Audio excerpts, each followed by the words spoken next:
Welcome back to another episode of our Kings-related podcast, wherever you may be. And we're going to talk about the rumor out there about Jonathan Kuminga, and should the Sacramento Kings pursue Kuminga in a sign-and-trade deal with the Golden State Warriors. But first, before we get into today's episode, please give this video a like, hit that subscribe button, and leave a comment down below. The Golden State Warriors made Kuminga a restricted free agent, extending a $7.9 million qualifying offer to him at the end of June, giving Golden State the right to match any offer that Jonathan Kuminga gets from any other team out there. And right now, there's nothing. There's a holdup right now in free agency until that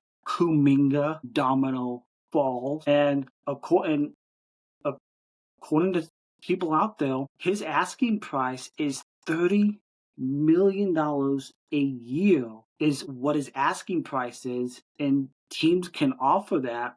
But again, Golden State has the right to match any offer out there because he is a restricted free agent.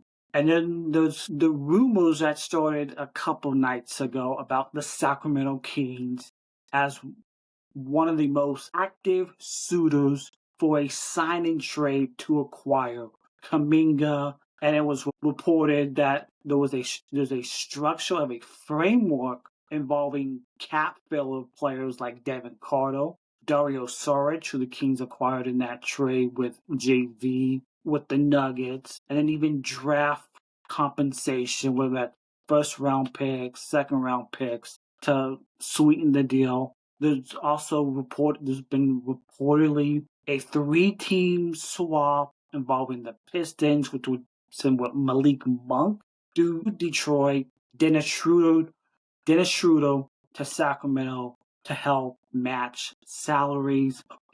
But according to people close to Golden State, the Warriors have zero interest in sending Kuminga to Sacramento, just a 90-minute drive up I-80, and they're in no rush to make the move. But Scott Perry, he's not going to be pushed around here as the GM of the Sacramento Kings.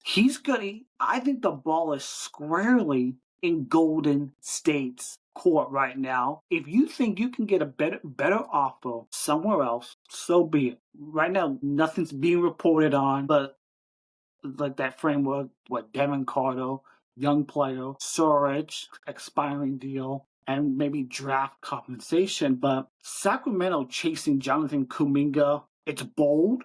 It's a bold move first, and it's a logical move because he brings elite athleticism to Sacramento. Upside, again, he's only 22 years old. He's younger than Keegan Murray and your draft picks that you just drafted in the draft last month. And he's far from a polished player. Why does Jonathan Kuminga make sense for Sacramento?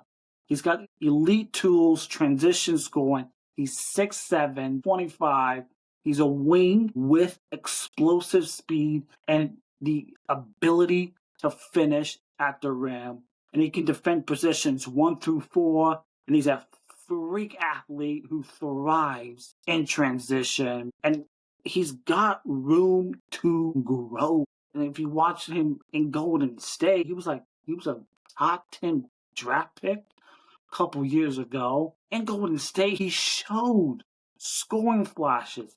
In 2023-24, 16 points per game, but he lacked the floor spacing. And one of the things in Golden State is the consistency of playing. Playing in Sacramento, you got up-tempo, offense-first system. That could help Kuminga flourish in Sacramento with guys like Sabonis. I think Kuminga could play well with Sabonis. Keegan Murray, Zach LaVine, DeRozan. But the one thing about Kuminga is if the Kings do acquire him, they'd be pushing up against the luxury tax on a team that shouldn't be pushing up against the luxury tax. But were those strengths of pursuing Kuminga. There's also risks that Sacramento should avoid if they are indeed pursuing him. Shooting, he only shot 30% from deep and ranked in the 30th percentile in true shooting this past season, meaning his scoring volume didn't translate into his value. And then there's efficiency concerns if you ask any Golden State Warriors fans. And then the fit and the role. And Warriors coach Steve Kerr admitted that Kuminga and veterans like you got Steph Curry and Draymond Green, it wasn't a great stylistic fit with those two players. Because Kuminga, he's not a catch and shoot player, and he struggles to carve out a clear role. And I thought in the playoffs last year, why isn't Kuminga getting any playing time? Because I thought he could really help in that series against Minnesota. And then after Steph Curry went down, I thought he could really help in that first round series against the Rockets, but he really didn't get any playing time in the playoffs for Golden State. And how would he fit in Sacramento? Open court, the pace and space game suits his downhill athletic style. He brings in the wing depth that the Kings desperately still need to add this offseason. He could play the 3, the 4, alongside Levine, Keegan Murray. And also, again, he's 22 years old. The development path, the inconsistent rotation there in Golden State. And the Kings, if Kuminga's looking for a defined role, Sacramento could give him that, even if it's a starting position. And I bet if that's what he's looking for, he wants to probably be a starter.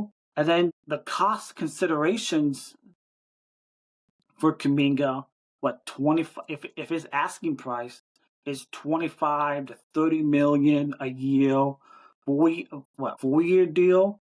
The Kings, they must consider the cap flexibility, because if you do, you're pushing up close to the luxury tax for a team that's probably not going to be great this upcoming season. So that's one thing the Kings should consider. And what would an offer for Kuminga look like for Sacramento? Again, there's rumors out there of Devin Carter, Saric, 2 second-round picks, but the Warriors deemed that offer too light and a buy low attempt.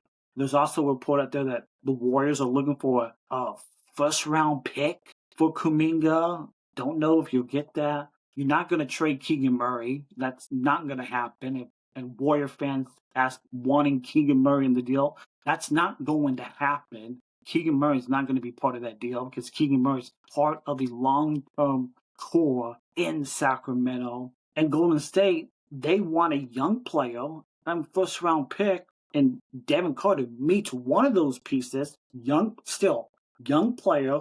He's going to be entering his second year.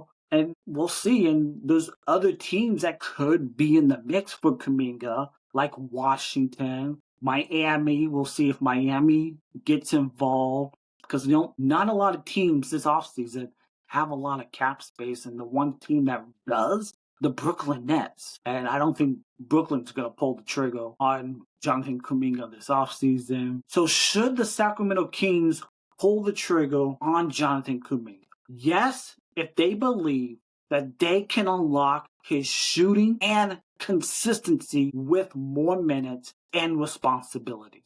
He'll get more responsibilities here in Sacramento. And is Sacramento comfortable with the financial commitment, $100 million over 4 years for Kuminga? And are they willing to let go of the draft assets, if that's 2 first-rounders or even a first, to make the deal work? The Kings should not pull the trigger if they need a safer, more proven rotational piece. And if they're uncomfortable betting on his leap as a 25 to 30% three-point shooter. Not a great three-point shooter, but if they can unlock that, it could be worth pulling the trigger. And also, you got the cost. Giving up a young player like Devin, you got picks, the cap, that outweighs the upside for Sacramento to not pull the trigger on Jonathan Kuminga. Like, again, 22, high upside, high risk wing who aligns with the Kings' athletic, fast-paced identity. He's a really good on-ball defender. Again, he can guard the 1 through 4 positions. He can play the 3 or the 4.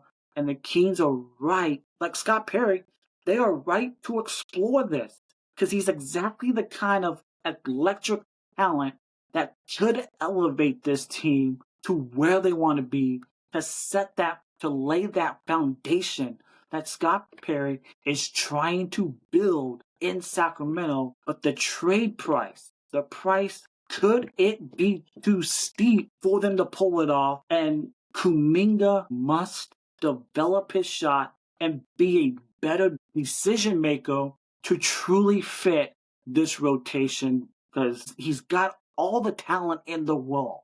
No question about that. But can he unlock that? And I think playing next to guys like Sabonis, maybe Keegan Murray, Levine, could unlock that in Sacramento. But will the Kings be willing to pull that trigger?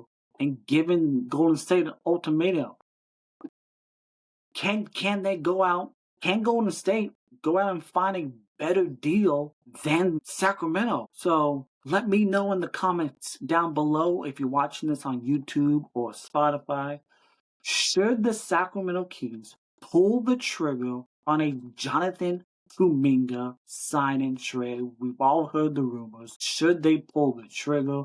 Let me know in the comments down below. That will do it for this episode of our Kings related podcast. Be sure to give this video a like, give it and a subscribe, and leave that comment down below if you're watching on YouTube or Spotify. We're also available wherever else you get your podcast. We've seen the rumors. I'm a big fan of Jonathan Kuminga, of his talent. I'm 50-50 on if his fit would be right for the Kings right now. I think this season's all about developing that foundation of what the Sacramento Kings want to build towards going forward for long, sustainable success. So thanks for tuning in to this episode of our Kings related podcast, and we'll catch you on the next episode. And as always, go Kings.